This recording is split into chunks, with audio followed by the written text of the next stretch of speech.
is looking after your goat's teeth, feet and horns. These are just some aspects to consider that may not be on your radar. You can age a goat by the eruption of adult teeth until it is about 3 to 4 years old. After that, you'll be guessing its age by its horn length or tooth looseness, tooth loss, and wear and tear on its lower front teeth. Feed needs to be of a fibre length to encourage rumination and cud formation. If your hay has a lot of spiky seeds in it, you need to look out for seeds getting caught in amongst the teeth and causing issues, especially when there is tooth wear and loss at an older age.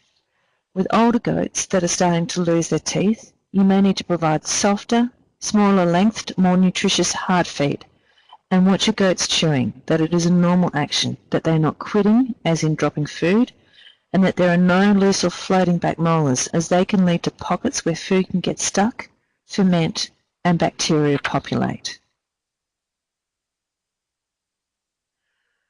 With feet, the main issues can be foot rot, scald, overgrown hooves, and uneven growth and wear due to poor foot conformation. Depending on your land terrain and whether your goats have rocks to climb on or abrasive surfaces to walk on, you may find that you are regularly trimming your goat hooves. There are a number of videos available online on how to trim goat hooves, but the best way to learn is actually go and help and see another experienced breeder trim their goat's hooves. You need to learn how to restrain the goat comfortably so that it is not stressed or fighting you. Find a pair of foot shears and secateurs which are easy for you to use and keep them sharp, clean, and disinfect them between properties or mobs. A hoof pick is a great Christmas present and is fantastic for getting in and cleaning the hooves and removing hard dirt or stones prior to pairing, rather than using the tips of your cutters, which can inadvertently puncture the sole if the goat jumps suddenly.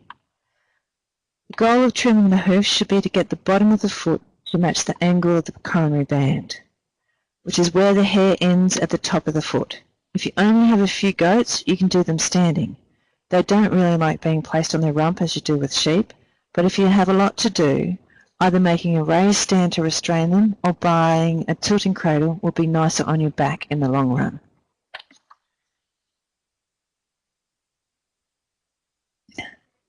With horns, depending on the breed, there are different styles, whether they are curve around, grow outwards or straight up, and then curve out and around. With some breed associations, it is a requirement to disbud when showing. This is done when the goat is very young, using heat to kill the horn cells. Most breeders are now providing pain relief sourced from their private vet when doing this. A lot of the miniature breeds are disbudded, as they are in close proximity to children, and most dairy breeds are disbudded due to the style of horn and potential damage to udders.